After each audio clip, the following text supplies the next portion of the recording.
Ate, huwag mong sasabihin to kay Jonathan ha. Ikaw ba, minsan ba, nung may asawa ka pa, parang feeling mo nakukulangan ka sa atensyon ng asawa mo? O nung pagmamahal niya sa'yo? Minsan oo, minsan naman feeling ko sobra-sobra. Bakit? Feeling ko kasi parang hindi na ako mahal ni Jonathan. Usapang babae sa babae, ate ha. Alam ko naman na gets mo ko eh. Ano ka ba? Mahal na mahal ka nun, no? Kung alam mo lang pinagsasabi nun sa akin, hindi ko din sasabihin sa'yo dahil sinabi niyang huwag ko nga raw sasabihin. Tsaka, alam mo yung ganyan? Normal lang yan. Ano ka ba? Kahit na itanong mo sa ibang matatagal na mag-asawa, may mga panahon talagang feeling nila hindi na nila mahal ang asawa nila o hindi na sila mahal ng asawa nila. Hindi kaya may babae yun? Tingin mo ba, pagtatakpan ko yun kung may babae siya? Aba, yari talaga siya sa akin kapag nagkataon ha. Ayoko sa lahat, yung cheater. Wala yun. Baka nararamdaman mo lang yan dahil busy lagi ang asawa mo.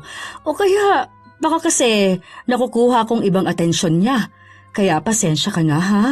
Magkasundo kasi talaga kami magkapatid. Pero kahit ganon, hindi ko siya ito-tolerate no kapag may babae siya. Okay lang yang makaramdam ka ng ganyan. Kasama talaga yun sa problema at pinagdaraanan ng mag-asawa. Diyan talaga kayo masusubok kung paano kayo magiging matatag sa pagmamahalan ninyo. Kaya wala yan. Maniwala ka sa akin. Nililinlang ka lang ng utak mo. Pinsan, wala namang masama ang magkaroon ng kasama sa bahay ang mag-asawa. Lalo na kung kaanak ito. Pero paano kung ang kaanak na yon ang magiging mitya ng pagkasira ng pagsasama? Ano kaya ang mangyayari kung may kailangan pang lumapit sa itim na kapangyarihan? At paano makakaapekto sa dalawa ang binahay na ate? Hindi ba nakakahiya sa asawa mo na dito kung makikituloy sa inyo? Hindi yan. Alam na ba niya? Hindi pa. Ngayon ko palang sasabihin eh. Upo ka na lang muna dyan, ate. Love, nasan ka? Oh, love, nakauwi ka na agad? Akala ko ba may susunduin ka? Ay, may bisita pala tayo. Hello po. Si Ate Dina, ate ko, kapatid ko. Ah, may kapatid ka pa pala? Bakit hindi mo inimbitahan nung kasal natin? Wala naman siya sa Pilipinas nun. Broken kasi ako noon. Doon ako tumira ng halos 1 taon sa Hong Kong para makapag-move on. Wala akong kinausap na kahit na sino. Kahit nga ang mga magulang namin. Kailan lang ako ulit kumontak sa kanila eh. Grabe kasi talaga yung pinagdaanan kong sakit. Talagang parang gusto kong mawala na sa mundo. Parang ayoko nang makilala ang sarili ko. Kawawa ka naman po pala. Buti na lang bumalik ka ulit ng Pilipinas. Hindi ka pa kasi naipakilala sa akin ni Jonathan eh. Kaya akala ko wala siyang ate. Akala ko ang kapatid na lang yung isa, si Marvic.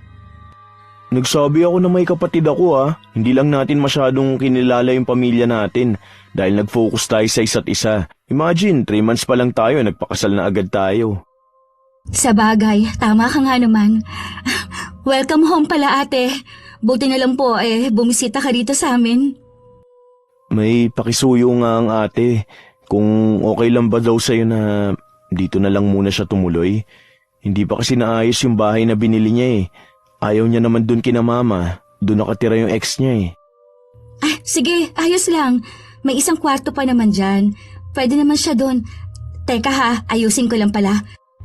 Bili na lang siguro tayo ng electric fan, ano? Sige, ako na lang bibili mamaya. Mainit ang naging pagtanggap ni Irene sa kapatid ng kanyang asawa. Mabait din naman at magaan ang pakiramdam niya rito. Tinutulungan din siya kapag nasa bahay siya. May trabaho si Irene, pero 2 beses sa 1 linggo lang siyang nasa opisina. Ang ibang araw naman, sa bahay ang trabaho niya. Kaya madalas na silang dalawa ni Dina ang magkasama sa bahay. Minsan pa, nagising na lang si Irene na nagluluto na ng almusal ang kanyang hipag. Oh, ate, ang aga mo namang nagising. Ako na sana dyan. Kaya ko naman. Tsaka sanay na kasi akong gumising ng ganito kaaga. Nakakahiya naman sa'yo. Bisita ka sa bahay. Ano ka ba? Nakikitira kaya ako sa inyo? Anong sinasabi mong bisita lang? Halos mag2 linggo na ako rito. Hindi naman ako prinsesa. At hindi naman kita alalay, no? Malamang kikilos ako rito sa bahay. Huwag kang mahiya. Ikaw pa talagang nahiya sa sarili mong bahay, ha? Hindi lang po kasi ako sanay na may ibang nag-aasikaso sa bahay. Hanggat nandito ako, may kasama ka na, ha? Para naman makapagpahinga ka rin minsan. Hindi yung lagi kang tutok sa kapatid ko. Tapos lagi ka rin tutok sa trabaho mo. Pinagsasabihan ko nga yang si Jonathan, napayagan ka namang gumala kasamang mga kaibigan mo. Hindi pwede na sa kanya lang iikot ang buhay mo. Sinasabi niya naman sa akin yon, ate. Ako lang din talaga yung may ayaw. Bakit naman? Iniisip ko lang kasi na simula nung kinasal kami, dapat sa kanya lang ang oras ko. Hindi naman pwede yung ganun, ano? Dapat may buhay ka rin na labas sa relasyon ninyo. Yung mga friends mo ba may mga asawa na? Yung 2 meron na, yung 2 wala pa po. Yung 2 may asawa na, sumasama naman doon sa 2 wala kapag nagkakayayaan. Opo, ako lang talaga yung hindi. Oh, nakita mo na? Asawa pa lang naman yan. Hanggat wala pa kayong anak, pwede ka pang sumama.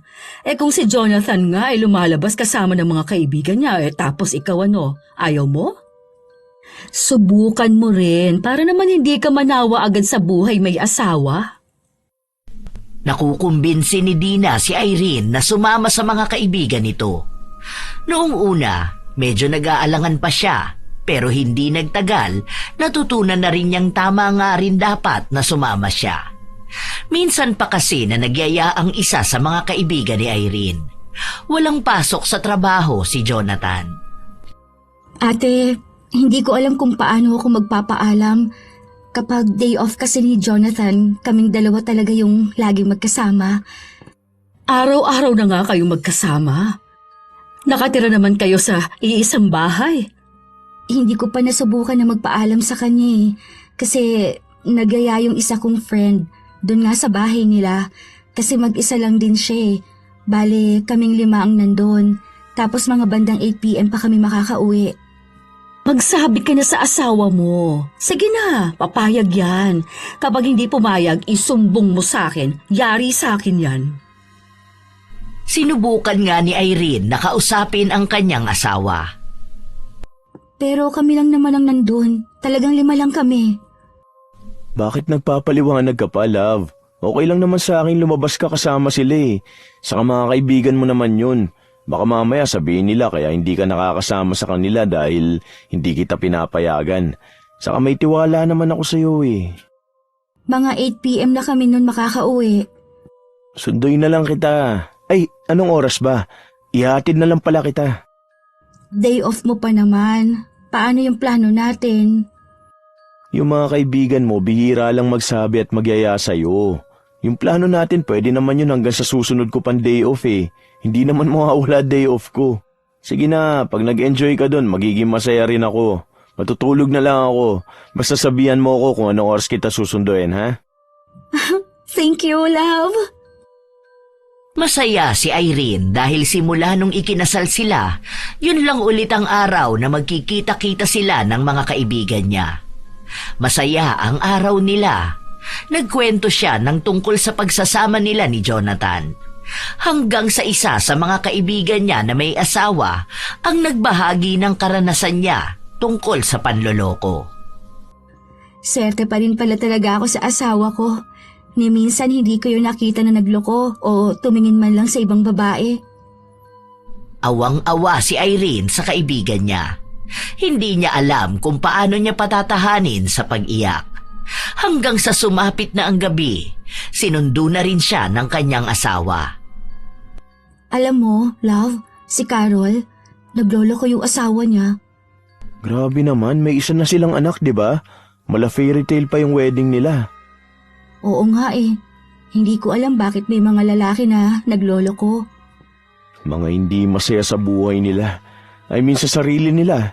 Mga duwag yun. Kung may masaya na silang pamilya, hindi na dapat sila nagpapa-apekto sa tukso. Ano ba naman yun? Ako galit ako sa mga ganyang lalaki. Hindi ko makita kung paano nila nagagawang lukuhin ng mga asawa nila. Kaya nga eh. Si Daddy, nagtatrabaho yun na ang daming babaeng nakapalibot sa kanya. Hindi naman siya nagloko sa mami ko, kahit hanggang ngayon.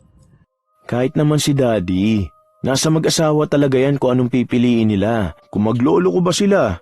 Ang kakapal pa ng mukha na ibang manloloko, doon pa talaga sa asawa nila isisisi bakit sila nagloko. Buti na lang hindi ka ganun ano. Abala na nga ako sa trabaho ko, paano pa ako sisingit naman babae? Saka yari ako sa daddy mo, saka sa daddy ko. Baka latiguhin ako naman ngayon kapag nalaman nilang nagloko ko. Yari ka rin pala sa ate mo. Isa pa pala yun si ate, baka sakalin ako. Ang bait ng ate mo, no? Ay, lahat naman pala kayo. Pero mas nakasama ko kasi yung ate mo kesa doon sa bunso ninyo. Bumait na nga yan si ate. Mas malala yan noon kung alam mo lang. Nung mga bata kami, sobrang siga niya na. Naalala ko pa noon, may jowa yan tapos niloko siya. Alam mo ba kung anong ginawa niya? Sinugod niya, pinag-umpog niya yung babae at yung dati niyang jowa. Ayun, dugo ang ulo, putok ang kilay. Ganong kalala yun. Nakakatakot naman pala yun kalabanin. Saka hindi naman yan mabilis magalit kapag wala ikakagalit. Masyadong maano ang moralidad nun. Kapag alam niyang kasalanan at bawal, talagang hindi niya ito tolerate. Hindi ka pala talaga pwedeng mambabae. Yari ka dun sa kanya. Nung nakaraan nga, pinagbabantaan ako. Babalatan daw ako ng buhay kapag sinaktan kita. Mabuti na lang pala nakasama natin ang ate mo. Uy, kahit naman hindi natin kasama yon, hindi naman kita lolokohin, no? Biro lang. Ito naman. Masayang nagtatawanan ng mag-asawa hanggang makauwi sila ng bahay. Wala si Dina, kaya alam nilang tulog na ito. Nung gabi rin na yon ay may nangyari sa mag-asawa. Masaya lang silang dalawa. Kinabukasan, nung wala na si Jonathan, naiwan na naman ang maghipag. Ang aga mo palang natulog kagabi, ate. Hindi naman ako tulog noon. Nasa kwarto lang ako, nanonood, kaya rinig ko yun. Ay, nakakaya naman. Pasensya ka na, ate. Ano ka ba? Normal lang naman yon dahil mag-asawa kayo o tapos bahay niyo to. Nakakahiya dahil may ibang tao kaming kasama. Napalakas ata ang boses ko kagabi. Medyo napalakas nga. Ang ninipis naman kasi ng mga pader ng bahay ninyo. Paano kapag may mga anak na kayo niyan? Dapat sa susunod, palagyan niyo pa ng harang para hindi marinig ng mga bata kung sakali man. Tapos kayo na lang din yung magpigil, hindi pa? Nasanay kasi kami na kaming dalawa lang yung magkasama eh. Hindi ko na naaalala na may ibang tao pa pala dito sa bahay. Pasensya ka na talaga, ate. Okay na yon. Siguro, basta sa susunod kapag may mga anak na kayo, ayusin nyo na lang. Masasanay din kayo niyan. Ay, oo nga pala, kumain ka na ba? Naka-fasting ako, ate. Mamaya pang 12 ang kain ko. Ang payat mo na nagfa-fasting ka pa. Ayoko kasing tumaba, ate. Nitong mga nakaraan kasi kain ako ng kain. Ang sarap ba naman ng luto mo? Hindi na. Huwag ka magbawas ng timbang mo. Ang ganda na nga ng katawan mo. Ayoko, ate. Mas lalo akong tataba nito kapag hindi ako consistent. Wala ka pang anak. Huwag mong tipirin ang sarili mo. Hala, sige, kumain ka dyan. Hindi na nakatanggi pa si Irene, lalo na nung mismong si Dina ang nagsandok para sa kanya. Sa mga sumunod na araw, palaging ganon ang nangyayari. Hanggang sa ilang buwan na ang lumipas, padagdag ng padagdag ang timbang ni Irene. Napansin na rin ito ng asawa niya. Hindi talaga maisara, love. Sobrang sikip. Try mo. Hindi na lang ako hihinga.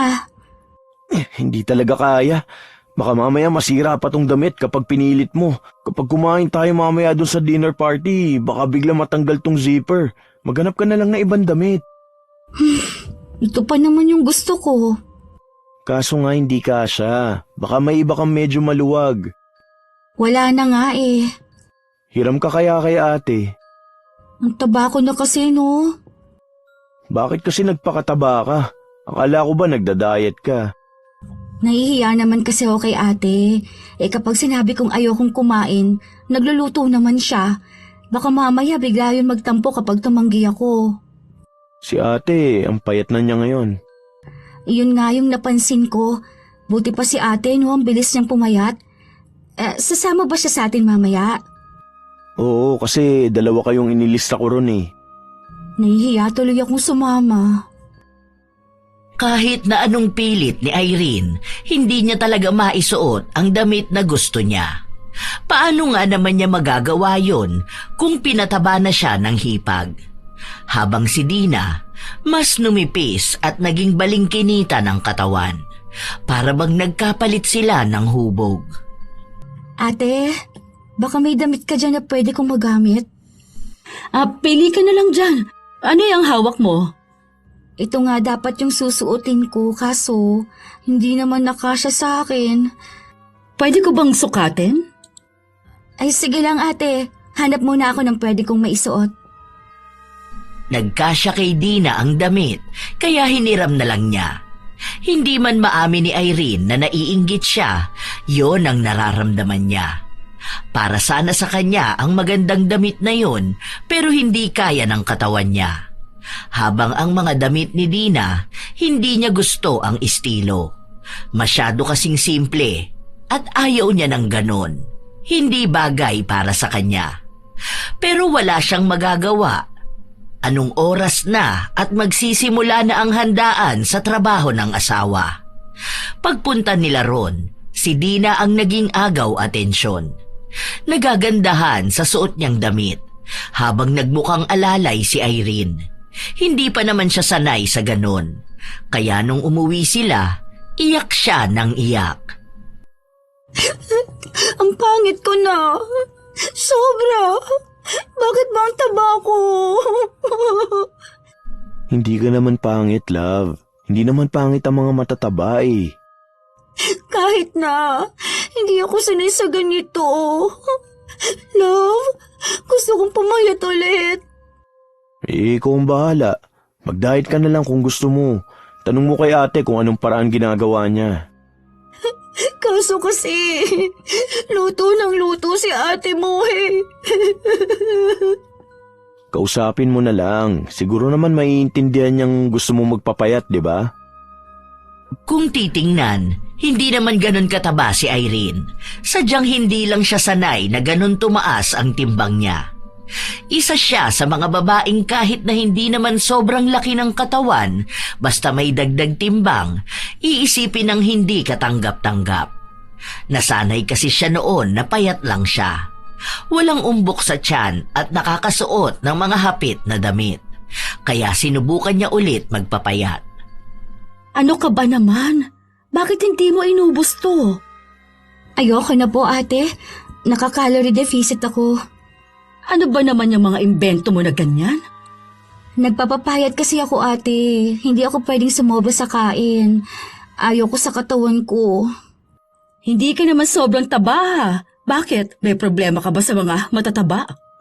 Wala naman ate, pero nai-insecure kasi ako eh.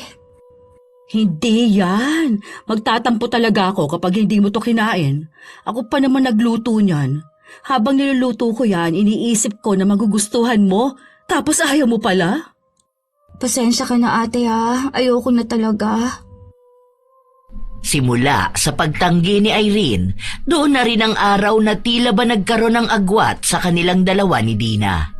Parang kapag silang dalawa na lang ang magkasama sa bahay, para bang hindi sila magkakilala. May mga pagkakataon pang nagiging magkasalungat na ang kanilang opinyon na nakakaapekto na rin sa samahan ng mag-asawa. Minsan pa, kinausap ni Jonathan ang asawa. Parang hindi kayo okay ni ate. Paano? Minsan kasi gusto niya yung masusunod. Parang kapag gusto niya dapat gusto ko rin. Hindi naman yun pwede, love. Hayaan mo na lang sana. Matanda na rin kasi yun eh. Hindi naman kasi pwede yun eh. Kausapin mo kaya ang ate mo. Hindi kasi yun nakikinig sa akin eh. Kaya nga sabi ko na pagbigyan mo na lang. Kawawa naman ako nun. Hindi naman pwedeng lagi na lang akong mag-adjust para sa kanya, di ba? Pero kung kaya mo naman, ikaw na ang gumawa nun, di ba? Lalo na kayong dalawa madalas na magkasama sa bahay. Ayoko rin naman na hindi kayo nagkakasundo. Kausapin mo na lang si ate, ha?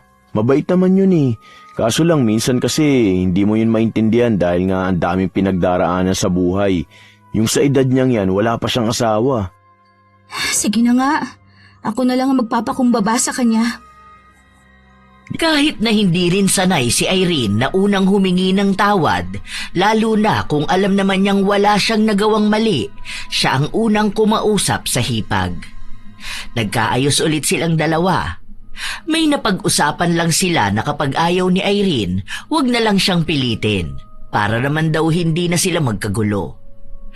Isang hapon, Be, gusto mo bang turuan kita paano magluto ng paboritong ulam ni Jonathan? Marunong naman na ako magluto ng tinola, ate. Anong tinola ang pinagsasasabi mo? Hindi naman tinola ang paborito nun, kundi kare-kare. Ha? Kailan pa? Simula nung mga bata pa lang kami. Talaga ba? Kasi alam ko yun ang ayaw niyang pagkain eh. Kapag nasa labas kami, hindi niya ino-order yung kare-kare.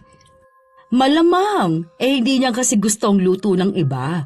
Nakalimutan kong sabihin sa'yo. Halika, tuturuan kita. Tingnan mo kapag tayong nagluto nun, kakain siya. Hindi ko talaga alam na gusto niya pala yun. Medyo hindi pa talaga kayo gaanong magkakilala ng kapatid ko, ano? Sa bagay, ganun talaga yun eh. Habang magkasama kayo, doon lang kayo magkakakilanlang maigi. Baka nga ate, pero sa susunod na linggo pala, nandito si na mama. Mama mo? Hindi po, si mama niyo ni Jonathan. Oh, pupunta raw ba?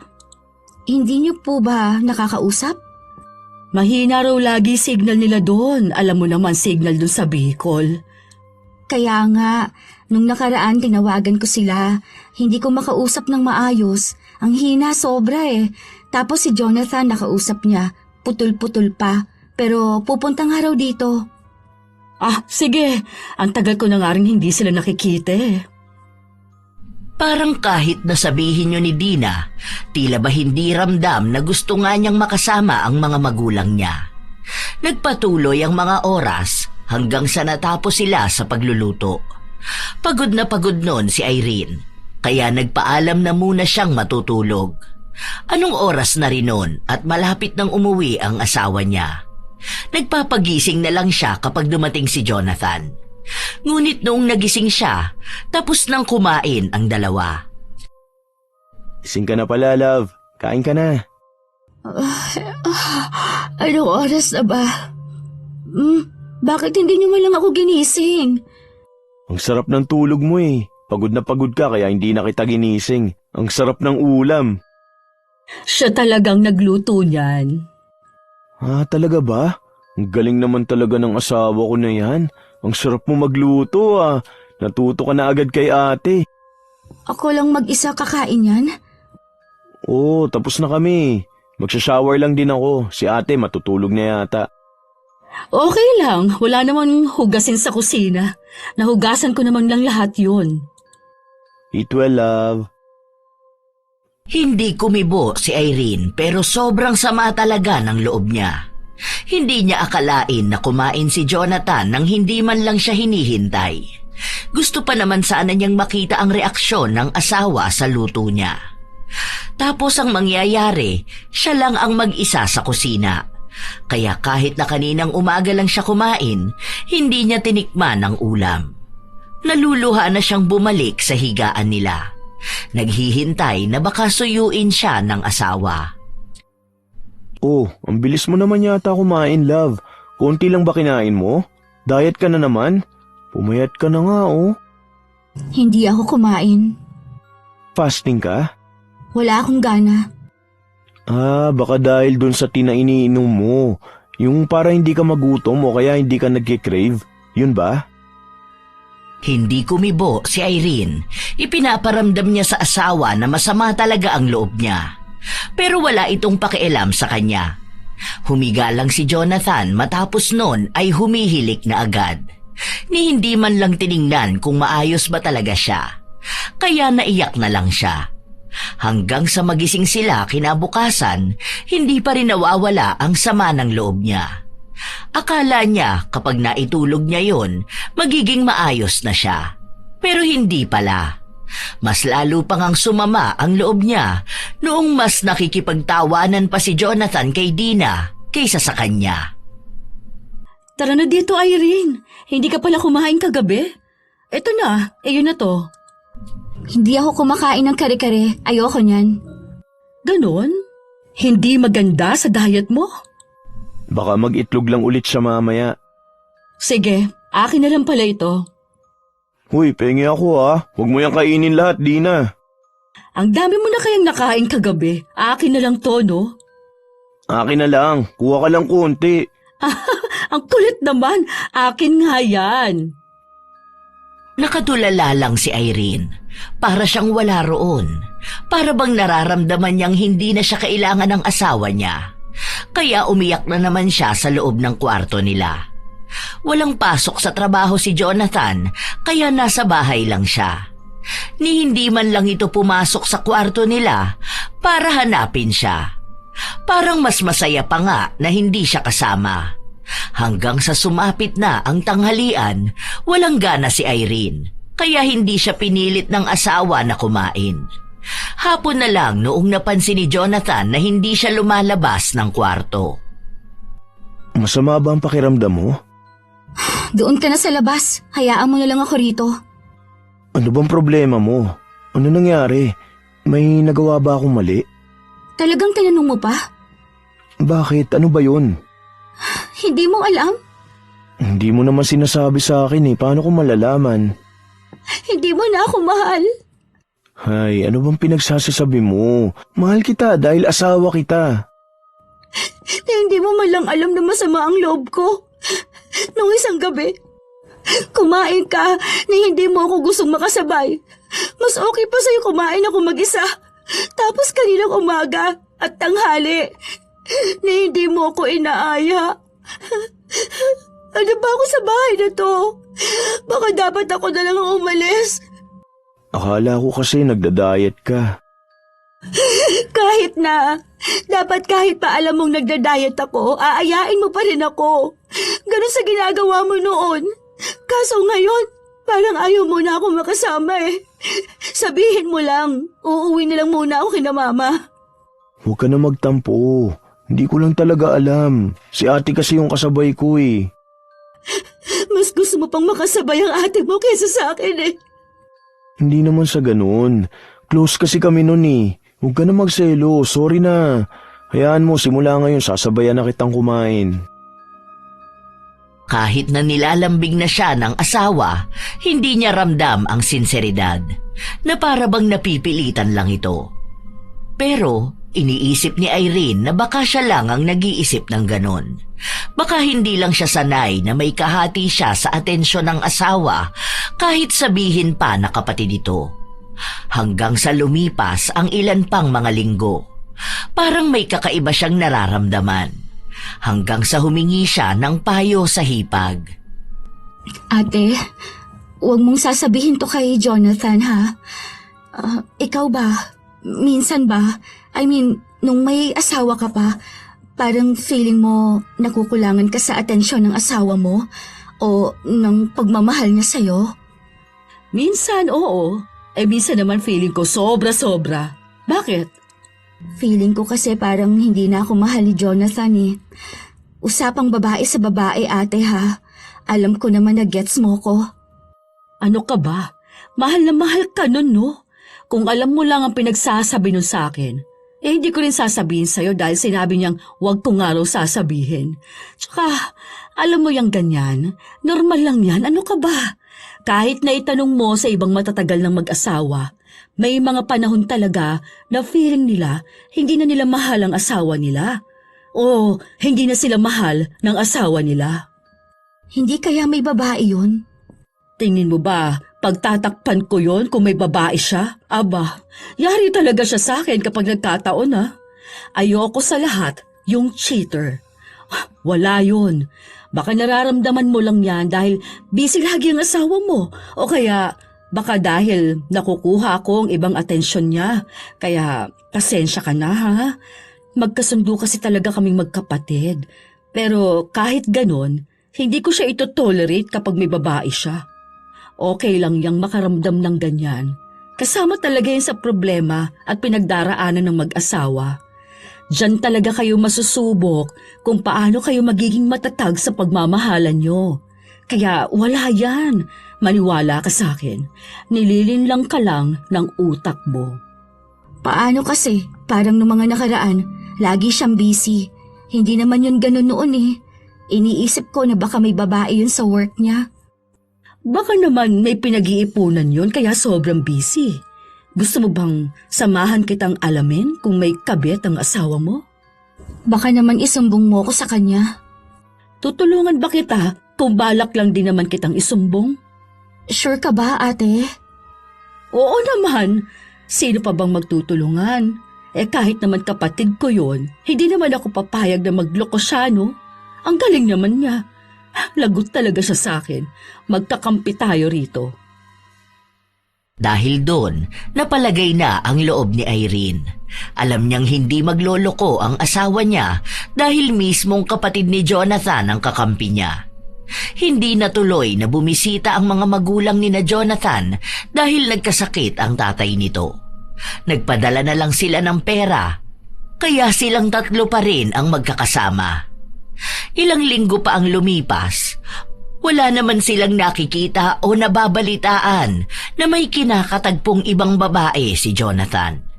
Sinundan na nila sa trabaho, nag-abang na rin sila ng uwian, pero wala naman itong kinakausap na ibang babae. Madalas na kasama ni Jonathan ay ang tropa niyang kilala rin ni Irene. Sinubukan niyang kausapin ang asawa ng mga katrabaho ni Jonathan. Wala naman daw silang naririnig sa mga asawa nilang naging babae ni Jonathan. Kaya napanatag ang loob ni Irene na hindi naman pala siya niloloko ng asawa niya. Hanggang sa nakausap niya ang isa sa mga kaibigan niya. Hindi ah. Sinabi kaya sa akin ni Ate Dina na kapag nahuli niya ang asawa ko, siya mismo ang gugulpe. Ano kasi yun eh, galit din sa mga manloloko. Siguro naman ayaw niyang may babae na iiyak at mararanasan yung naranasan niya, hindi ba? Sumagot ang kaibigan niya na wala siyang kakampi. Dahil kahit pasabihin na ayaw ni Dina sa mga manloloko, hindi maikakaila na pagtatakpan niya pa rin ang kapatid niya. Sino nga naman daw ang mas matimbang? Si Irene na asawa lang ni Jonathan o ang kapatid na nakasama ng matagal? Doon na napaisip si Irene na baka nga tunay na hindi niya kakampi si Dina. Pinapalabas lang na siya ang pinapanigan dahil lang sa ayaw nitong mapahiya at masabihan. Kaya si Irene na lang mismo ang nag-imbestiga. Love, ikaw ba gumalaw nitong phone ko? Yung nag-send ng mga messages? Oo. Bakit? Hindi ko ba pwedeng tingnan kung anong pinag-uusapan niyo? Ano naman bang pag-uusapan namin ng mga katrabaho at katropa ko? Tungkol lang tong usapan namin sa parts ng motor. Wala naman. Gusto ko lang malaman. Bakit nga? Hindi mo naman yan ginagawa nun ah. Gusto ko nga lang makita kung anong pinag-uusapan ninyo, tsaka kung sino bang kausap mo. Masama ba yun? Pinag-iinalaan mo ba ako? May dapat ba akong ipaghinala sa'yo? Wala akong babae, ano ba naman yan? Oh, di wala. Bakit parang nagbabagong itsura mo? Nagagalit ka ba? Nagtataka lang ako. Hindi ka naman kasi ganyan noon eh. Baka ikaw ang naglolo ko. Ako talaga? Ako talagang pinag-iisipan mo ng ganyan?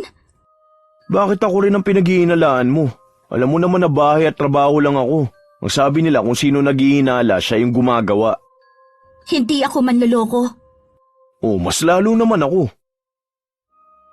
Umiinit na ang tensyon sa dalawa.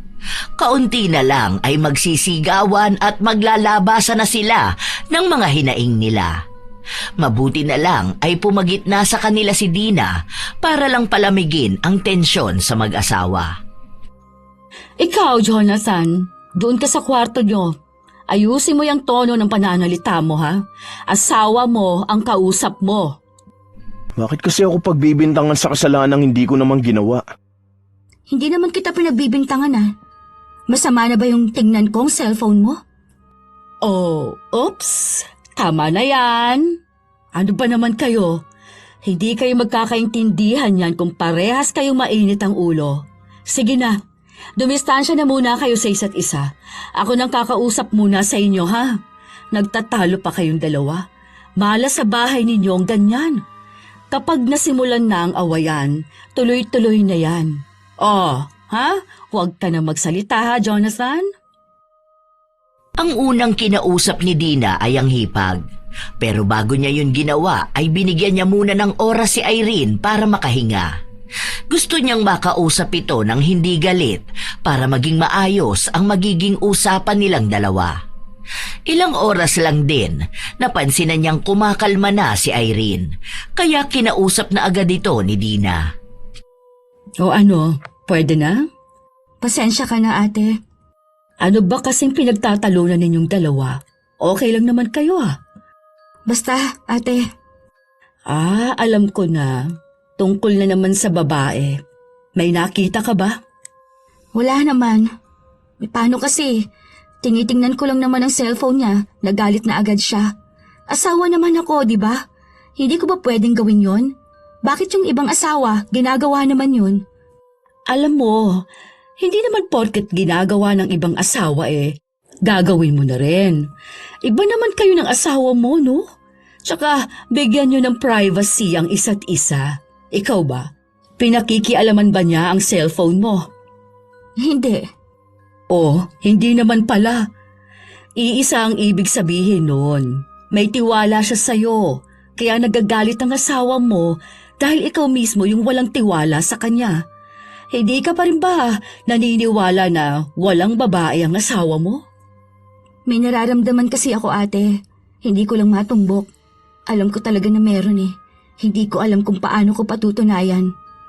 Yan ang isa sa dahilan kung bakit may relasyong nasisira. Yung puro na lang hinala. Alam mo, naaapektuhan ka lang ng mga napapanood at mga nababasa mo. Minsan lang ako maghinala ate, pero alam ko na meron. Hindi ko lang talaga alam kung paano ko malalaman na totoo. Hinala nga lang. Tayo pa namang mga babae, kapag naghinala tayo akala mo talaga totoo na. Gets kita dahil babae rin naman ako. Naghihinala rin naman ako pero napatunayan ko na hindi naman talaga lahat ng hinala totoo. Kaya nga, hinala lang. Pero hindi naman natin mararamdaman kung wala lang, di ba? Hindi yan. Para hindi kayo laging nag-aaway ng asawa mo, itigil mo yung paghihinala mo sa kanya. Kung totoo namang nagloloko siya, lalabas at lalabas din naman talaga ang totoo. Nakukonsensya na tuloy ako ngayon. Ako na munang kakausap kay Jonathan. Dito ka na lang muna. Papasok lang ako ng kwarto para maging maayos na kayong dalawa. Nakakaloka kayo. Naging bouncer niyo pa ako dito. Pinabayaan na lang muna ni Irene ang kanyang asawa at si Dina sa loob ng kwarto. Matagal, hindi niya alam kung naging maayos ba ang usapan ng dalawa, pero may hindi siya mawaring pakiramdam. Ang bilis ng tibok ng kanyang puso at namamawis ang kanyang palad. Hindi niya rin alam kung babaliktad ba ang kanyang sikmura o kung anong may kumakawala sa kanyang kalamnan. Maya-maya, nagtangka siyang kumatok sa pinto, pero kusa na yung bumukas. Nanginginig pa nga ang laman niya. Okay na. Nakapag-usap na kami ni Jonathan. Magbati na kayo. Hindi kumibo si Irene dahil hindi niya alam kung anong pwede niyang sabihin. Pero tila ba may maliliit na detalye siyang nakita na hindi niya lang mapunto kaagad. Pagpasok niya ng kwarto, hingal na hingal ang asawa niya. Pawis na pawis din ito. Naging maayos sila, pero hindi ibig sabihin nun na titigil na si Irene alamin kung sino ang babae ng asawa niya. Hanggang sa isang araw, nakausap ni Dina ang mga magulang ni Jonathan. Minsan kasi, hindi niya yun makausap ng maayos. Hawak din kasi ni Jonathan ang account ng nanay niya. Ang sabi niya, bantay raw yun para hindi maloko ang matanda sa makakausap nito. Pero sa pagkakataon na yun, tila ba tadhana na ang nagtulak para matawagan ni Irene ang biyenan. May mga itinanong siya. May mga bagay na unti-unting nagbibigay linaw sa kanya. Isang hapon, naabutan ni Jonathan na nag-eempake ng gamit ang asawa niya. Oh, saan ka pupunta? Di ba sabi ko sa'yo pupunta kaming Singapore para doon sa work ko? Ah, ngayon na ba yun? Oo, mamayang gabi na. Hindi mo naalala? Ang tanda ko kasi sa susunod na buwan pa eh.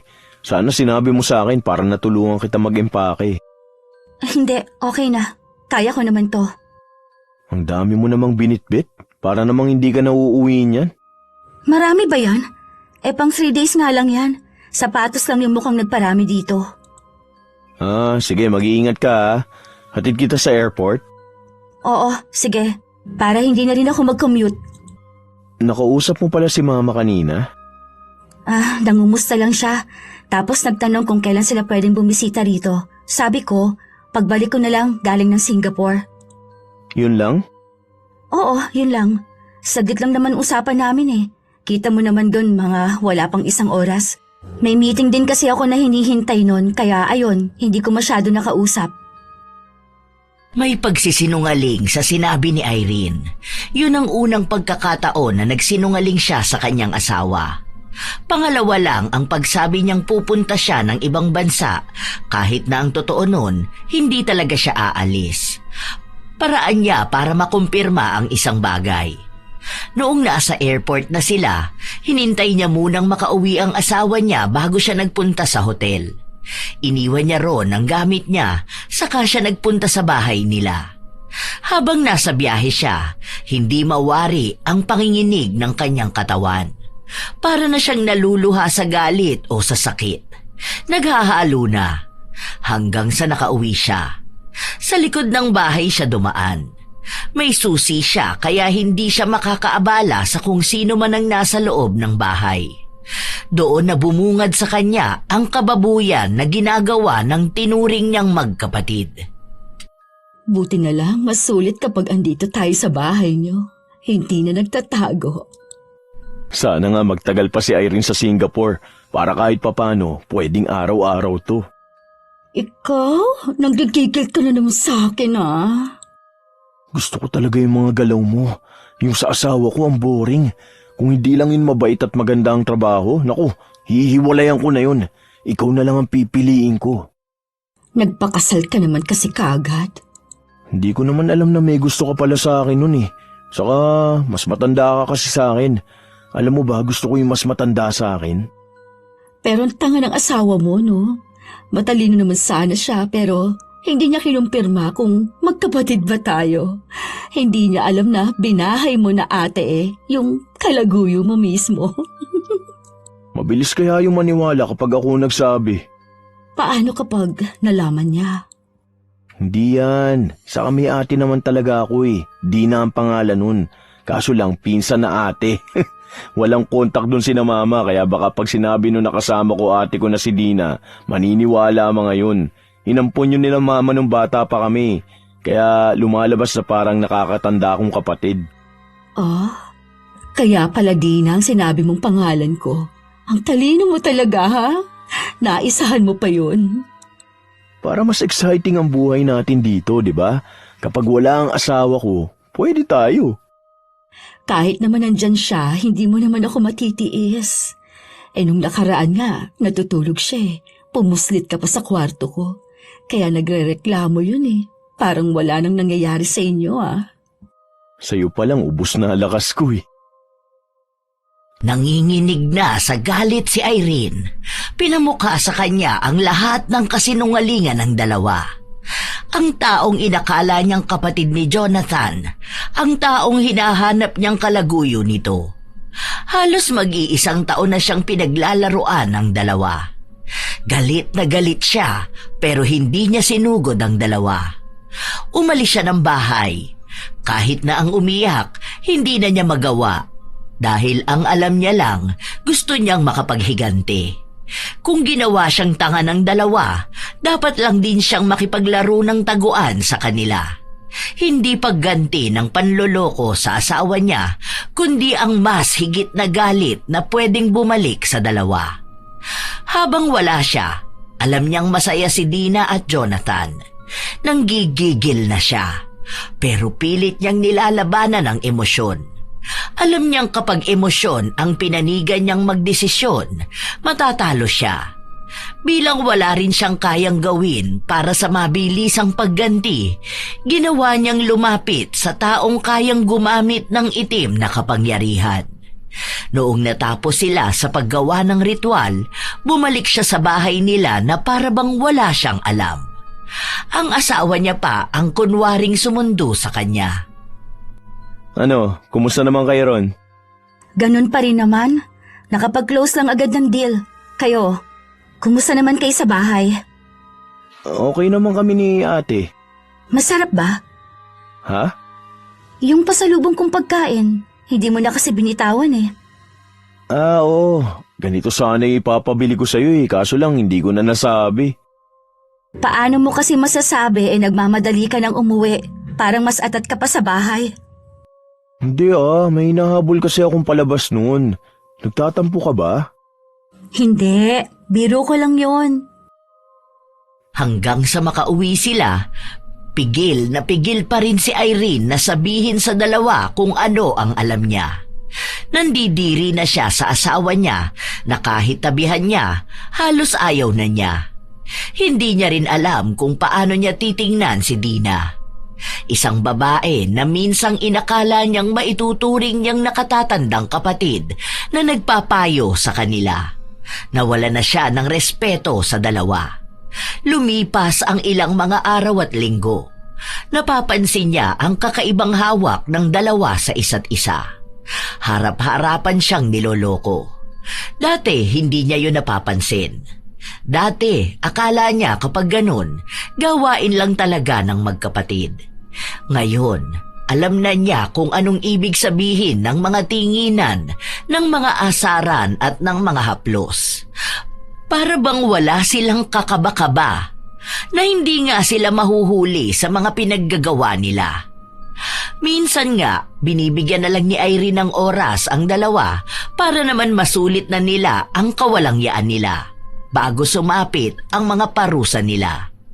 Isang araw, sina Irene at Dina na lang ang naiwan sa loob ng bahay dahil 2 araw mawawala si Jonathan dahil sa trabaho nila. Kumain ka na ba? Oo, kanina pa. Hindi mo ako inaya. Hindi ko naman alam na kakain ka na. Bakit may balat ng mang inasal dito? Nag-order ka? Oo, tapos nagsaing na lang ako ng kanin. May ulam ako niluto dito Ayaw mo ba nito? Ayoko. Bakit? Akala ko ba kumakain ka nito? Gusto ko ako nagluto. Tsaka ayoko ng pagkain na ng iba. Gusto ko yung akin lang. Anong pinagsasasabi mo? I mean, cravings ba? Nagsasayang ka lang ng pera sa cravings mo. Pwede sana na ipunin na lang yun. Para naman kung sakali na magkakaroon kayo ng anak, hindi ba? Hindi naman kami magkakaroon ng anak ni Jonathan. Bakit? Baog ka ba? Hindi naman. Wala na kasing nangyayari sa amin Ayoko na kasi sa kanya. Saka naisip ko, ayoko siyang maging ama ng magiging anak ko. Loka! Ano na naman yung biro mo? Totoo nga ang sinasabi ko, ate. Kahit sabihin mo pa sa kapatid mo. Ang diin naman nun. Ay, sige na nga. Ako na lang ang kakain mag-isa nito. Ilang araw pa ang lumipas, naiinip na si Irene na makaganti. Hanggang sa umuwi siya isang araw at nasa tapat pa lang siya ng pinto, naririnig na niyang tila ba nahihirapan ng dalawa. Mahinahon lang siyang lumapit sa mga yon. Nasa sala ang dalawa. Walang damit pang itaas si Jonathan habang nakaduster lang si Dina. Grabe! Para may humihiwa talaga sa sikmura ko. Sobrang sakit. Aray ko. Sakit, grabe. Ang sakit naman itong lalamunan ko. Para ako natinik. Kaso, gumagalaw yung tinik, aray ko. Sakit. Irene, tulungan mo kami. Ano ba kasing ginawa ninyong dalawa? Baka naman kasi may ginawa kayo na hindi nyo naman dapat ginawa. Wala naman. Grabe. Kakaiba yung sakit. Aray. Kada gagalaw ako, kumikirot ang banda rito sa sikmura ko. Grabe naman. Aray ko. Uminom kaya kayo ng gamot? Baka naman kinakabag ka na niyan kasi nakadaster ka lang tapos nakabuka ka. Wala ka pa atang panty. Aray! Dalhin mo na kaya kami sa... aray ko. Mamaya ng konti. Magpapahinga muna ako. Grabe pa naman traffic banda sa may simbahan. May prosesyon kasi dun eh. O kaya bukas na lang siguro ng umaga. Anong bukas pa? Hindi na nga namin kaya eh. Aray ko, dalhin mo na kami sa ospital. Ayoko na. Para na akong mamamatay nito. Mamatay agad? Hindi yan. Baka may nakain lang kayong hindi dapat kainin. Pagod din kasi ako ngayon. Inom lang kayo ng tubig, baka gumaling din yan. Pinabayaan ni Irene ang dalawa na magdusa sa sakit na hindi sila hinahayaan na makagalaw. Nanghihina kasi ang dalawa kaya walang ibang narinig buong magdamag kundi ang paghingi ng tulong ng dalawa. Tinatawag nila si Irene para tulungan silang dalhin sa ospital. Para hindi niya marinig ang ingay ng dalawa, nagpatugtog na lang siya. Alam niyang makakatulog siya ng maayos dahil alam niyang nagsisimula na nga ang paghihirap ng dalawa na matagal na niyang hinihintay. Halos 10:00 na noong nagising siya kinabukasan. Naabutan niya sa sala ang dalawa, nakahiga sa sahig. Para bang katutulog lang nila. Nakabaluktot pa sila dahil masakit pa rin ang sikmura ni Dina. Nakatulog pa kayo sa lagay na yan ha?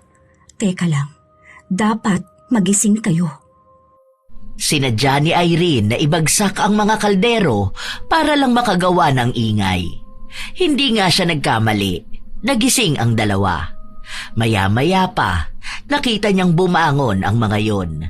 Nakahawak si Dina sa kanyang sikmura habang si Jonathan naman sa kanyang leeg. Gising na pala kayo. Ano, may masakit pa rin sa inyo? Bakit hindi mo man lang kami dinala sa ospital? Alam mo bang sakit na kami? Ilang beses ka na naming tinawag. Hanggang ngayon nga, masakit pa rin eh.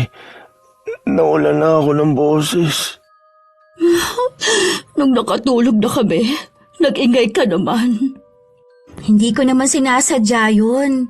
Magluluto sana ako ng almusal natin eh. Hindi ko pala nahawakan na maigi yung kaldero sa ilalim. Ayun, nahulog. Tsaka pagod din talaga ako kagabi. Kaya natulog na lang ako. Nakatulog ka pa kahit nahirap na kami. Malay ko ba kung totoo yun? Tsaka nawala naman na ata ngayon. Kain na muna tayo tsaka tayo pumunta ng ospital. Kalmado lang si Irene. Kung tutuusin, alam ng asawa niya na dapat ay hindi na ito maapakali lalo na kung may sakit siya. Ganun kasi ang ugali ni Irene. Ayaw niyang nahihirapan ng kanyang asawa. Kung may masakit nga lang kay Jonathan, hindi na nakakatulog ang asawa niya. Paano pa kaya yung halos mamatay na siya sa sakit, tapos parang baliwala lang sa asawa? Hindi na nagsalita pa si Irene. Nagluto siya ng pagkain. Noong kumain ang dalawa, sabay pa silang sumuka. May lumalabas na mga maliliit na uod sa mga suka nila. Mga buhay. Ano yan? Bakit may ganyan? Nasusuka pa ulit ako. Feeling ko may mga ipis na naglalaro sa sikmura ko. Mas malalaki yung ipis sa akin. Bakit ganon? Feeling ko nakabara sa lalamunan ko. Habang sumusuka ang dalawa ng mga ipis, kasabay ng kulay berdeng likido, tahimik at kalmado lang si Irene na inuubos ang pagkain niya. Halos magmakaawa na sa kanya ang dalawa, pero wala siyang ibang ginagawa. Inaalog na nga ni Jonathan ang lamesa para lang sabihin sa kanya na tumayo naman siya at asikasuhin sila. Pero walang ibang ginagawa si Irene. Para bang wala siyang mga kasama. Hindi na kasi gaanong makapagsalita ang dalawa dahil tuloy-tuloy ang pagsuka nila. Nanghihina na rin sila. Si Dina, halos humiga na sa sahig. Tapos na akong kumain. Wait lang. Ligo lang ako tapos punta na tayong ospital, ha? Para bang normal na araw lang kay Irene. Para bang hindi niya nakikita na naghihirap ang dalawa. Nung natapos na siya, nagpunta sila ng ospital. Doon lang kahit na paano natigilan ang sakit na nararamdaman ng dalawa. May ibinigay pang ang gamot sa kanila. Dok, bakit po parang may mga ipis na lumalabas sa suka namin? Yung akin po maliliit lang. Yung kay Jonathan, yung medyo malalaki. Tapos kulay green po yung suka namin.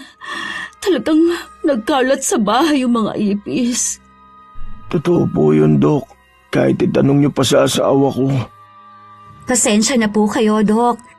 Kagabi pa po sila walang tulog eh. Hindi ko nga po alam kung anong pinagsasabi nila.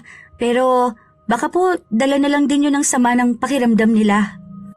Nagsasabi kami ng totoo. Alam ko naman nakita mo yun eh. Inapakan mo pa nga yung ipis, di ba? Huwag mong palabasin na parang nasisiraan kami ng bait. Paiinumin ko na lang po sila ng gamot sa tamang oras. Salamat po, Doc. Patuloy na pinaglalabanan ng dalawa ang pagsuka nila ng ipis. Kaya pinagtitinginan sila ng mga tao roon.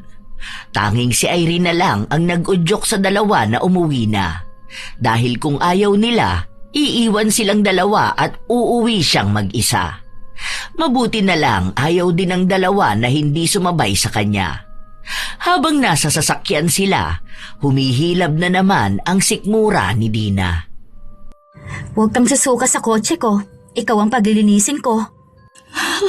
Bakit pa ganyan ka makitungo sa amin? Ano bang masama namin ginawa sa'yo? Normal lang naman sana na samahan mo kami sa ospital. Day off ko ngayon. Nakakaabala kayo sa akin. Ikaw nga ang kumausap dyan sa asawa mo. Nasusuka na naman ako. Bakit naman ganun ang sinabi mo na hindi kami sumusuka ng ipis? Nakita mo naman yun ah. Baka gusto mong isipin nilang lahat na nababaliw na tayo. Ano? Baka mamaya dalhin kayo sa mental hospital niyan. O kung pinilit natin, baka bigla kayong operahan. Buklatin niyang tiyan ng ate mo. Mag-alala ka pa sa kanya. Gawin niyan experiment sa lab. Sana pinagtanggol mo man lang kami. Dami kong iniisip at gagawin. Iintindihin ko pa ba kayo? Kasalanan niyo rin naman kung bakit kayo nagkakaganyan eh. Hindi na kumibo ang dalawa dahil ramdam na naman ni Jonathan na may gumagapang sa kanyang lalamunan. Ibig lang sabihin nun, baka masuka na naman siya at puro ipis ang lumabas. Nung nakauwi na sila, sumuka nga sila. Nasa tapat pa lang sila ng bahay. May mga kapitbahay silang nakikita ang mga ipis na sinusuka nila. Nandidiri at natatakot sa kanila. Pumasok na lang kayo. Matutulog na ako. Halos gumapang na ang dalawa, makapasok lang sa loob ng bahay. Tinatawag nila si Irene pero hindi ito tumutugon sa kanila. Hanggang sa lumipas pa ang ilang mga araw, hindi na nakapasok si Jonathan sa trabaho. Minsan kasi habang may kausap siyang kliyente, nasukahan niya ito at gumapang ang ipis na galing sa suka niya. Dahil doon, galit na galit ang amo niya at walang pagdadalawang isip na sinesanti siya. Nagugutom na ako. Wala pa ba tayong pagkain? Hindi pa nagluluto si Irene. Ang sakit na rin lalo ng sikmura ko. Dagdag pa kasi yung gutom. Kanina pa ako hindi kumakain. Yung kinain ko ng almusal, naisuka ko rin. Dapat lagi tayong may nakahandang pagkain. Paano tayo iinom ng gamot? Hindi ninyo ako katulong. Tsaka kumain na ako sa labas kanina. Ikaw lang talaga. Alam nga namang isama ko kayong dalawa, di ba? Nakakahiya naman sa mga makakakita ng suka ninyo doon. Bakit hindi mo man lang kami inuwian ng pagkain? Wala naman kayong pinadalang pera sa akin eh. Bakit ko kayo bibilhan? Oo nga pala. Sa susunod na araw, on-site na ako mag-work. Ayoko na ng work from home. At bakit? Sino na mag-aalaga sa amin ngayon? Eh di kayong dalawa. Maniwala akong hindi ninyo gusto na malayo ako. Eh yun nga ang pangarap nyo, di ba? Yung maiiwan kayong dalawa rito sa bahay. Para mas maging masaya kayo. O ayan, magpanggap kayo na mag-asawa. Ano bang pinagsasasabi mo? Huwag na kayo magpanggap. Alam ko na ang totoo. Hindi mo naman kapatid yung hindot na matandang losyangin na yan eh. Kabit mo yan.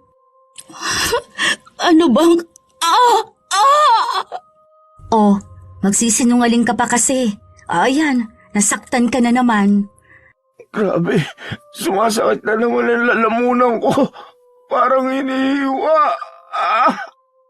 Okay lang yan. Deserve nyo naman kayang dalawa yan.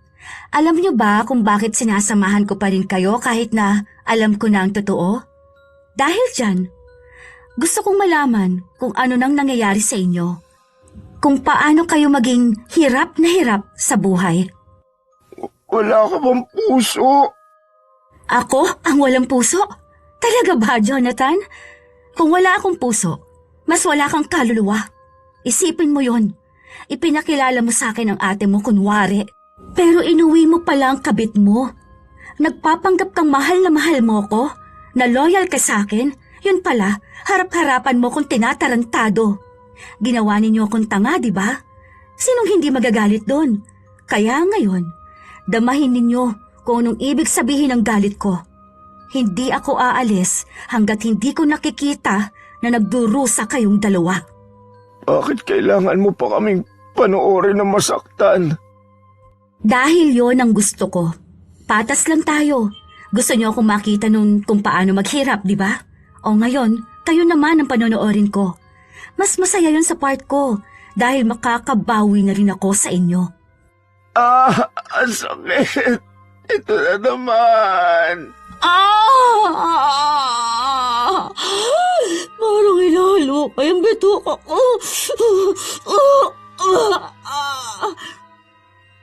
Namilipit ng higit pa ang dalawang manloloko.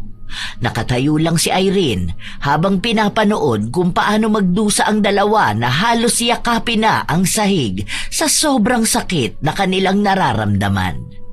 Umiiyak na rin si Dina. Nagmamakaawa siya dahil hindi na talaga niya kinakaya. Pero hindi pa tapos sa kanila si Irene. Hindi pa sapat sa kanya na basta lang naghihirap ang dalawa. Ilang araw pa ang lumipas, unti-unti nang kinukuha ni Irene ang mga gamit nila. Saan mo dadalhin yan? Yung iba, ibebenta ko. Yung iba naman, ilalagay ko sa bago kong bahay. Bagong bahay? Lilipat tayo ng bahay? Ako lang. Mag-asawa tayo. Simula nung niloko mo ko, hindi na kita tinuring na asawa ko. Hindi ako mandidiri sa asawa ko. Pero sa'yo, nandidiri ako ng sobra. Mas nandidiri pa ako sa pagkatao mo eh. Kaysa sa mga ipis na lumalabas dyan sa bibig mo. Kasalanan mo kung bakit ako naghanap ng iba. Hindi ko yun kasalanan. Minahal kita ng sobra. Nang higit pa sa kaya kong ibigay sa sarili ko. Pero anong ginawa mo? Ha? Mas pinili mo pa rin na lokohin ako. Mas pinili mo na magkaroon ka ng babae. Tapos doon pa sa matanda, na doble sa edad ko. Mas kadiri yun. Ilang lalaki na rin ang sumausaw sa matanda na yon. Tapos sinausawan mo pa. Ako? Proud ako na ikaw lang ang naging lalaki ko. Proud ako sa sarili ko na ibinigay kong sarili ko sa iisang lalaki pagkatapos ng kasal. Siguro kaya hindi pa tayo binibiyayaan ng anak dahil alam ng Diyos na may pagkakasala kang ginawa sa akin. Kung nagawa mo lang sana lahat at naibigay mo ang pangangailangan ko, hindi naman ako maghahangad ng ibang babae. Mali ka dyan. Malandi ka talaga. Hindi mo na ako madadaan sa mga ganyan mo. Hindi na uubra sa akin ang ganyan. Hindi mo na ako mapapalambot dahil lang sa paninisi mo sa akin. Mababait naman sana mga magulang mo. Malas lang sila na ikaw ang naging anak nila. Ang sakit ng lalamunan ko. Nakabara kasi dyan ang mga salita at kasinungalingan na sinabi mo sa akin. Nagpatuloy ang buhay ni Irene. Sa iisang bahay pa rin sila nakatira. Siya na lang ang maaasahan ng dalawa. Wala namang pera si Dina, kahit si Jonathan walang trabaho. Kaya ang pagkain nila kay Irene lang manggagaling. Kaya halos isang beses lang sa isang araw sila kung kumain. Kung umaga bago umalis si Irene o kapag gabi pag uwi niya. Wala silang naging reklamo dahil wala namang ibang tutulong sa kanila. Kung magrereklamo sila sa barangay, baka mas magmukha pa silang katawa-tawa. Minsan pa nga humingi ng tulong si Dina sa kapitbahay pero hindi sila pinansin dahil nakarating na pala sa lahat na kabit siya ni Jonathan. At ang mga taong nakapalibot sa kanila, kakampi ni Irene. Mga taong galit sa mga kabit at manlolokong asawa. Isang beses pa, umuwi si Irene na abutan niyang walang kuryente sa bahay. May gamit na kandila ang dalawa sa loob. Mabaho, amoy suka at kung ano-anong hindi maipaliwanag. Bakit walang ilaw? Sira ba? Ang init naman. Naputulan ng kuryente. Ay, totoo ba? Hindi ka pa ba masaya sa mga nangyayari sa amin? May mas higit pa bang parusa ang gusto mong ipataw sa amin? Huwag mo akong kakausapin ng ganyan. Wala kang karapatan. Dahil hirap na ako. Ano pa ba ang gusto mo? Huwag kang magreklamong nahihirapan ka ha. Nung panahon na nakahiga ka sa malambot na kama, tuwang-tuwa kang mukha akong tanga. Kaya huwag kang magsasalita ng kung ano-ano. Isa ka lang walang kwentang babae. Ikaw ba namang pumayag na maging kabit? Isama sa bahay kasamang tunay na asawa? Yang pagkababae mo, parang ipis na isinusuka mo. Dapat nang lunukin mo yung suka mo dahil bagay sa iyong kumain na mga ganon. Insecure ka lang sa akin. Para saan? Nakinuha mo ang lalaki na yan? Kaya nga ibinigay ko na sa'yo, di ba?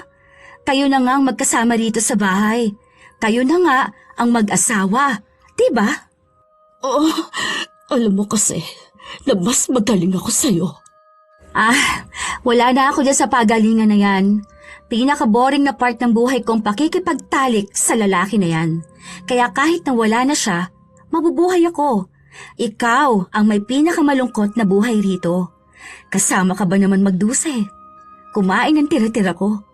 Hindi makaapila dahil wala namang pera. Walang trabaho. Kaninong pamilya ka uuwi?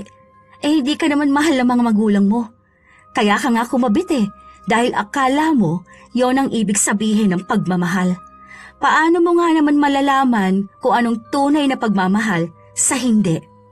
Kahit isang beses, hindi ka nakaranas nun. Pwede bang tumigil ka ng buwisit na babae ka? Kapag ako nakabawi ng lakas, yari ka sa akin. Kita mo na? Hirap ka na. Naiinis ka na sa akin dahil alam mong totoo. Ay, bakit ko ba inaaksaya ang oras ko sa'yo? O siya, aalis na pala ako. Teka, paano kami rito? Yung pagkain nyo? Ito pala, nagdala na ako. Baka sabihin nyo nakalimutan ko na naman Huwag mong sabihin dito lang kami. Alangan naman sa bahay namin. Baka bigla mong akitin ang tatay ko. Ang init dito. Hirap na kami. Ang init, ang lamok. So, problema ko ba yun? Di magbayad kayo ng kuryente. hindi ka na talaga naaawa sa amin. Kung hindi ako naawa, sana hindi ko kayo binilhan ng pagkain ngayon. Sana, ibinenta ko na agad yung bahay tapos pinalayas ko na kayo. Hindi naman, di ba? Kaya may bait pa rin namang naiiwan sa akin. Hindi lang ito yung bait na inaasahan ninyo. Hindi ito yung pangmartira na bait, no? Bahala na kayo dyan. Kaya nyo na yan. Kung mahal nyo ang isa't isa, dapat sa hirap man o sa ginhawa, magkasama kayo. O ayan, magkasama kayo sa hirap. Hindi lang puro pasarap. Kahit na anong pakiusap at pagmamakaawa ng dalawa, hindi pa rin sila pinakinggan ni Irene. Umalis ito at umuwi sa bahay na binili niya. Payapa siyang natutulog doon habang naiisip niyang hirap na hirap ang dalawa sa mainit at malamok na lugar. Noon, kapag wala siya, gumagawa ng milagro ang dalawa. Ngayon na iniiwan na niyang magkasama ang dalawa, hindi na nila magawa yon dahil pareho na silang nahihirapan. Mga tanghali na nung umuwi si Irene sa kabilang bahay. Wala siyang trabaho kaya ang gagawin niya, lilinisin ang bahay. Alam niyang puno yun ng suka. Ayaw niyang pabayaan ang bahay dahil kapag natapos na ang pagsasampa niya ng kaso sa asawa, ibebenta niya ang bahay na yon. Naabutan niyang tulog ang dalawa. Anong oras na mga tulog pa kayo, ha? Sige, magising kayo ngayon. Kumuha ng tubig si Irene. Ibinuhos niyang direkta sa dalawa. Nagulat ang mga ito kaya napabalikwas ng tayo. Habang si Irene, para siyang walang ginawang mali. Nagwalis pa nga siya at kinuskos ang mga natuyong suka. May mga patay na ipis kaya yun din ang nililinis ni Irene. Ano ba yan? Nakakadiri naman dito sa bahay. Iba talaga ang nangyayari, no? Kapag wala ang asawang babae. Ang baboy ng bahay? Paano? Baboy na kabet ang inuwi. Dinagana kayo rito, oh. Ang ganda ng bahay ko na to. Naging ganito na ang itsura. Talagang sinadya mo kaming gisingin. Binuhusan mo pa kami ng tubig. Ngayon nga lang kami nakatulog. Ang sama ng ugali ng babaeng yan. Aba, malay ko ba? Hindi ko naman alam. Anong oras na kasi tulog pa kayo eh. Hindi naman kayo mayayaman, no? Tsaka maglilinis ako ng bahay. Hindi niyo magawa eh. Ang sakit na naman na sikmura ko. Grabe. Gutom ka na niyan. Sakit. Grabe yung paghilab. Ang kati ng lalamunan ko. Sobrang sakit. Aray ko po. Grabe naman pahirap to sa buhay. Hindi mo ba talaga kami tutulungan? Hindi ka pa ba masaya na ganito kami? Anong gusto niyo? Umiyak ako kasi naaawa ako sa inyo? Ganun ba, ha? Huwag na. Kapag maayos kayong dalawa, baka kapag naiiwan kayo rito sa bahay, kung ano-ano nang gawin ninyo. Ano bang gusto mong marinig? Ha? Humingi kami ng tawad sa'yo? Sige, patawad na. Oo na, sorry na. Anong akala niyo sa akin, bata? Tatanggapin ng sorry na hindi totoo? Kahit na anong hingi niyong tawad sa akin, hindi ko kayo pakikinggan. Wala akong pakialam sa inyong dalawa. Hindi ko nga kayo iniisip na babalik kayo sa dati. Ano ba kasing pinagawa mo sa amin? Baka pinakula mo kami. Lumapit ka pa sa demonyo. Mapupunta ka talaga sa impyerno. Nagpapatawa talaga kayong dalawa, no? Kung makapagsalita naman kayo niyan, akala mo naman sobrang buti niyong tao. Aba, baka naman lumagpas na kayo sa langit niyan, ha? Ay, bakit ko ba kayo pinapansin? Wala naman kayong mga kwentang tao. Tabi nga dyan, naglilinis ako eh. Baka matuyo lalong mga suka ninyo sa sahig eh. Kapag binienta ko to, magpa-renovate pa ako ng malakihan. Ano? Bakit may bibenta tong bahay na to? At bakit hindi? Sa akin ito, no? Baka nakalimutan mong akin ito. Bago tayo kinasal, akin na to. Ako kaya ang bumili nito. Pero mag-asawa tayo. Lahat ng iyo akin din. Hindi mo na maalala ang pinirmahan natin? Tandaan mo yon para alam mo kung ano lang ang iyo. Hindi pa rin ako papayag. Mag-asawa pa rin tayong dalawa. Kung anong desisyon mo, dapat alam ko. Hindi na ngayon.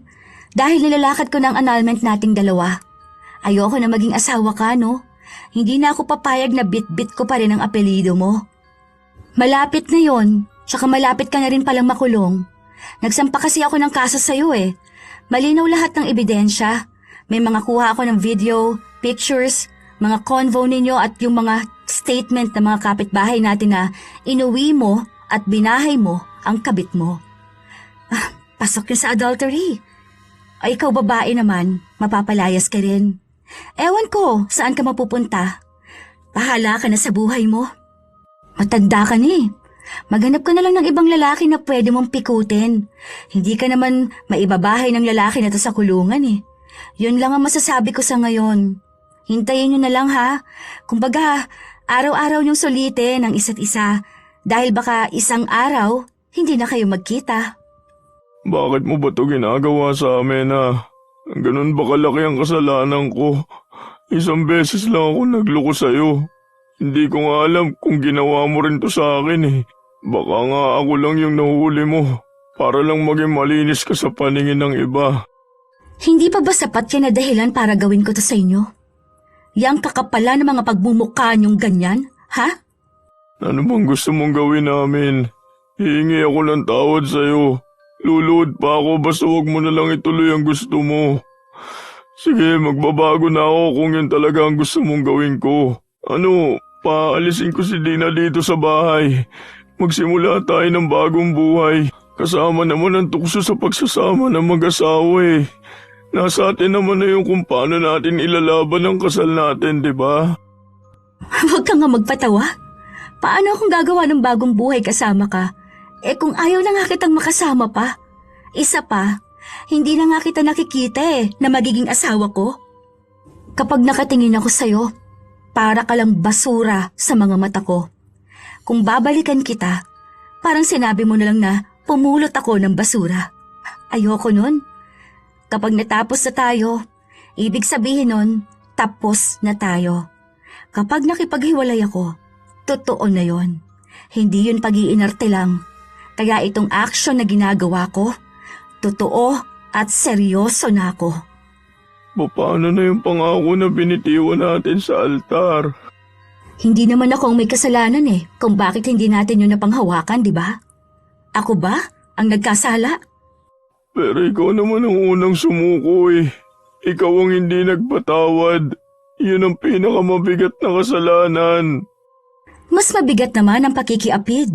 Kasama naman yun sa 10 utos ng Diyos. O ayan, gagamit ka na naman ng relihiyon para mapagtakpan ang kasalanang nagawa mo. Wala na. Yun na yon, Jonathan. Tapos na tayo. Wala na akong pagmamahal sa'yo, ni katiting. Halata na hindi nga nagbibiro si Irene. Talagang naging matigas siya. Pinapakita niya sa asawa niya na kahit isang pagkakamali lang yun, pinili niya pa rin yun. Pinapamukhaan niya rin na hindi lang iisa ang may kasalanan, kundi nagtaksil si Jonathan. Hindi naman mangyayari yun sa kanila at kung hindi pumayag si Dina na magpanggap na kapatid para lang maging magkasama silang dalawa, maayos sana ang pagsasama nilang mag-asawa. Kaya pinili nilang magkaroon ng kasalanan. Kaya pinili din ni Irene na gumanti at huwag magpatawad. Dahil para sa kanya, iba-iba naman ang mga tao. May nagsasabi sa kanya na magpatawad siya dahil asawa niya yun o dahil tao lang sila. Pero hindi niya pinakikinggan ang mga taong nagsasabi sa kanya nun. Dahil para sa kanya, siya ang nakaramdam ng sakit. Siya ang niloko. Kaya hindi niya ibabase ang desisyon sa opinyon ng iba. Siya ang may kakayahang magdesisyon para sa kanyang sarili. Magpapatawad siya dahil yon ang gusto niya, hindi dahil yon ang sinasabi ng iba. Umakyat na ang kaso, Nagkaroon na ng progreso na paghihiwalay ng dalawa at ang pagpapakulong ni Irene kay Jonathan. Minsan pa, isang hapon, nagpunta si Irene sa bahay kung nasaan ang dalawang tao na nagtaksil sa kanya. Dinig na dinig niyang hirap na hirap ang mga ito. Grabe, parang awa niyo na, tama na. Ayoko na. Sobrang sakit na. Gusto ko na ito matapos. Aray ko po. Pagod na ako sumuka ng insekto. Pagod na ako masaktan. Gusto ko na ng pahinga.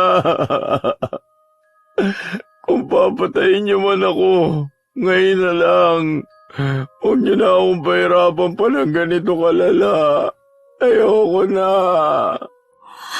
Ako rin. Ayoko na. Grabe. Utang na loob. Gusto ko na matapos itong sakit na ito. Ikaw kasi ang may kasalanan nitong lahat. Sana, hindi na lang ako sumama sa'yo. Ako pa ngayon ang may kasalanan. Kung hindi mo sana ako inakit. Kung hindi ka sana pumatol sa akin, di ba? Ikaw naman ang may gusto noon. Ikaw pa nga pumilit sa akin sumama ako sa'yo. Tapos, ang pakilala mo sa akin kapatid mo dahil ayaw mong mahuli ka kaagad ng asawa mo kapag lagi kang aalis o late kang uuwi. Pumayag ako dahil pinangakuan mo ko ng magandang buhay. Hindi lang ako may kasalanan nito. Pero mas malaki ang kasalanan mo. Nangakit ka ng lalaki na may asawa na. Pero, sinabi mo rin naman sa akin nung una na wala kang asawa. Sakit. Nasusuka na naman ako. Ayoko na sumuka. Ubus ng lakas ko. Hindi naman nauubos ang ipis na isinusuka ko eh. Alam nyo, wag na kayong magsisihang dalawa. Parehas naman kayo may kasalanan eh. Parang awa mo na, patawarin mo na ako. Alisin mo na kung ano man ang inilagay mo sa akin. Pangako, iiwan ko ang asawa mo.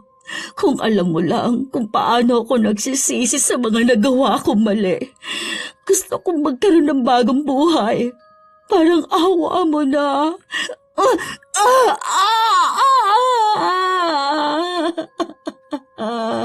Ngayon ka pa talaga hihingi ng tawad sa akin kung kailang huli na ang lahat?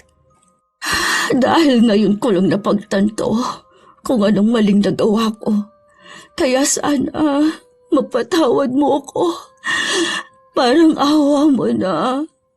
Ayoko na ng ganito. Ang sakit. Pag-iisipan ko pa kung magpapatawad na ba ako o hindi pa. Sa ngayon, hindi ko pa kaya. Lahat ng gusto mo gagawin ko. Parang awa mo na. Patawarin mo lang talaga ako. Sige na. Maawa ka na sa akin. Alam ko kung ano ang mali ko. At kung mabibigyan na sana ako ng pagkakataon, hindi ko na ito uulitin kahit na kailan. Magsisilbi itong malaking aral sa akin. Parang awa mo na. Patawad. Nakaluhod na si Dina. Halata sa kanyang nagsisisi talaga siya sa kung ano man ang nagawa niya, habang si Irene wala siyang tugon. Dahil hindi naman niya alam kung handa na nga ba siyang magpatawad o hindi pa. Dahil para sa kanya, may sugat pa rin sa pagkatao niyang hindi pa rin nagagamot ng paghingi lang ng tawad ni Dina. Ilang araw pa ang lumipas, nasa punto nang nalalapit ng dakpin si Jonathan. Kaya kinausap na niya ang dalawa. Ako, aalis na ako. Pangako, aalis na ako kahit na ngayon mismo. Basta, maawa ka sa akin. Alisin mo na itong sakit na nararamdaman ko. Kahit na anong mangyari, Hindi niyo na ako mararamdaman. Hindi niyo na ako makikita kahit na alino ko. Magpapakalayo-layo na ako. Totoo itong paghingi ko ng tawad. Alam mo, kahit na naging kabit ako ng asawa mo, alam kong mabuti kang tao. Huwag mo na akong utuin. Hindi na uubra sa akin ang mga ganyang salita. Hindi kita inuuto. Nagsasabi lang ako ng totoo. Alam ko naman na hindi mo ito gagawin kung hindi dahil sa pagluloko namin. Alam kong hindi mo yan basta marirealize. Sinasabi mo lang sa akin yan ngayon dahil iniisip mong mapapatawad agad kita. Pero mali ka. Hindi ganon kadali ang pagpapatawad. Sa inyong dalawa, hindi ako mabuting tao. Dahil kung mabuti ako, pinatawad ko na kayo. Hindi na ako nag-asampa ng pagganti. Ayoko na. Ang hirap na. Aalis na ako. Ipapakita ko sa yung totoong sinasabi kong magbabagong buhay na ako.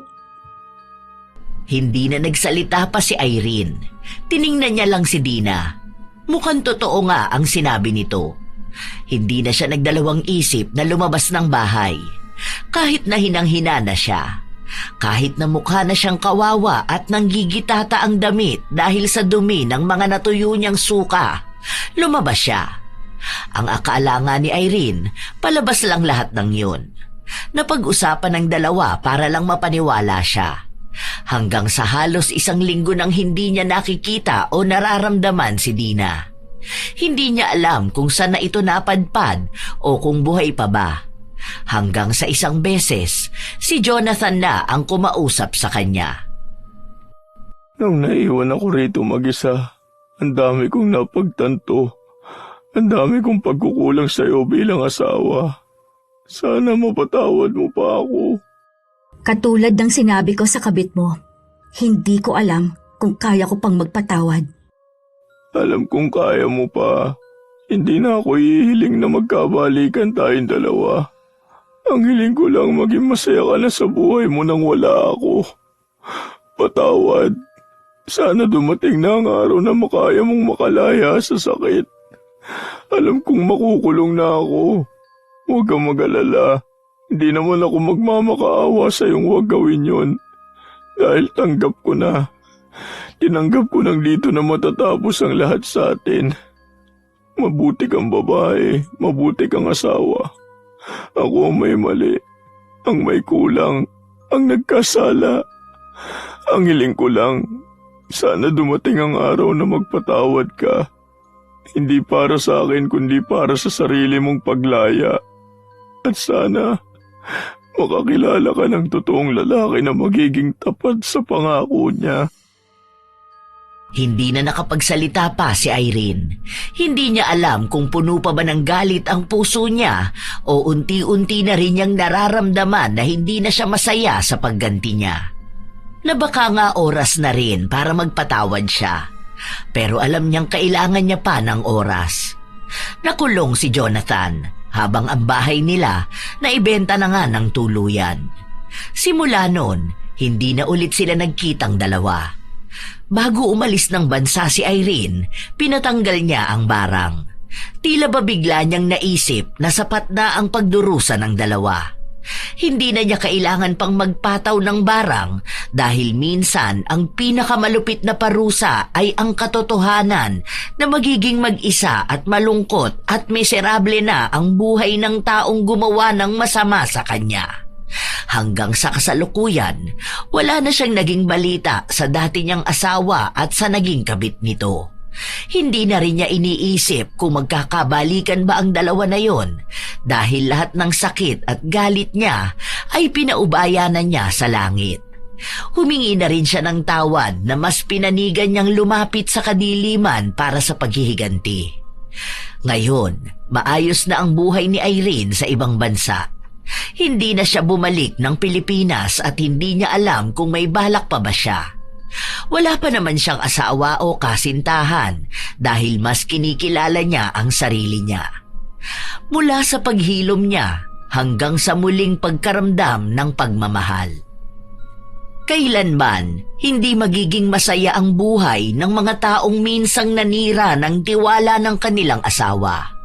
Masakit at nakakagalit talaga ang mabuko ang kasintahan, ang asawa o ang taong minamahal nila. Dahil ang pangako ng kasal, oras na masira ito, hindi na basta pa maibabalik at maaayos ng simpleng paghingi ng tawad. Minsan, hindi rin naman masisisi ang isang taong gumanti, lalo na kung nasaktan sila ng sobra. Dahil maaaring yon ang paraan nila para maibsan ang sakit na dulot ng kataksilan. Ang panloloko sa isang relasyon ay isang sugat na hindi madaling paghilumin.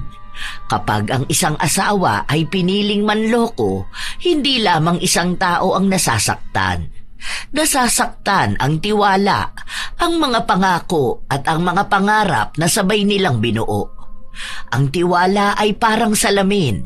Kapag ito ay nabasag, kahit pa subukang buuing muli, mananatili pa rin ang mga bitak na nagpapaalala sa sakit na naranasan. Hindi dapat gawing dahilan ang lungkot, pagkukulang o pansamantalang tukso upang ipagkanulo ang taong nagbigay ng buong tiwala at pagmamahal. Ang tunay na pagmamahal ay may kasamang respeto, katapatan at paninindigan. Kung may problema sa relasyon, mas nararapat itong pag-usapan at harapin ng may katapatan kaysa itago sa likod ng kasinungalingan at pagtataksil. Sa ganitong paraan lamang mapapanatili ang dignidad ng bawat isa. Tandaan na ang pagmamahal ay hindi dapat maging dahilan ng panlilinlang. Kung hindi na kayang maging tapat, mas mabuting maging totoo kaysa patuloy na manakit. At para sa mga nasaktan, tandaan na ang pagpapalaya at pagtanggap ay hindi pagkawala. Ito ay isang hakbang patungo sa kapayapaan at muling paggalang sa sarili. Kaya mga apo, huwag piliin magloko dahil wala nang masasaya pa sa pagsasama na tapatang pagmamahal. Kayo ba mga apo? Ano sa tingin nyo ang ginawa ni Irene? Tama lang bang naghiganti siya bago nagpatawad? Maaari niyong ibahagi sa amin ang inyong opinyon at komento tungkol sa ating bagong kwento. Naway nakapaghatid ito ng magandang aral. Ito ang inyong Lola Telang at maraming salamat sa palagi ninyong pag-aabang at pakikinig mga apo.